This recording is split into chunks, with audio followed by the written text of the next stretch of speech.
इसके लिए चुनाव आयोग ने दूसरे देशों का उदाहरण भी दिया।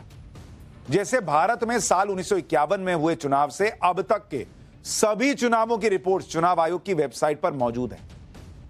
लोकसभा चुनावों और विधानसभा चुनावों की एक एक सीट का डेटा दिया गया है।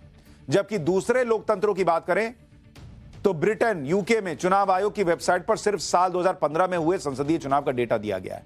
वो भी चुनाव के 4 साल बाद 11 जुलाई 2019 को अपलोड हुआ। इसके अलावा दूसरे किसी चुनाव का डेटा यहां शेयर नहीं हुआ। अमेरिका में चुनाव आयोग की तरफ से सिर्फ चुनाव प्रचार में हुए खर्च और चुनाव की तारीखों की जानकारी दी गई। वोटर्स, कैंडिडेट्स, पॉलिटिकल पार्टीज, नतीजे और वोटिंग से जुड़ा कोई डेटा अमेरिका शेयर नहीं करता या किया है। इसी तरह कनाडा में चुनाव आयोग की वेबसाइट पर 12 से 13 रिपोर्ट शेयर की गई, वो भी साल 1997 में हुए चुनाव और उसके बाद के चुनावों की। फ्रांस में चुनाव आयोग की वेबसाइट पर सिर्फ साल 2002 और उसके बाद के चुनावों के नतीजों से जुड़ी चुनिंदा जानकारियां शेयर की गई। ऑस्ट्रेलिया में भी चुनाव आयोग की वेबसाइट पर साल 2001 और इसके बाद हुए चुनावों का डेटा मौजूद है। इससे पहले के चुनावों के डेटा में सिर्फ अलग अलग इलाकों में पार्टियों की जीती हुई सीटों और जीत के मार्जिन की जानकारी। सिंगापुर में चुनाव आयोग की तरफ से सिर्फ कैंडिडेट्स को मिले टोटल वोट और चुनाव के तारीखों की जानकारी शेयर की गई।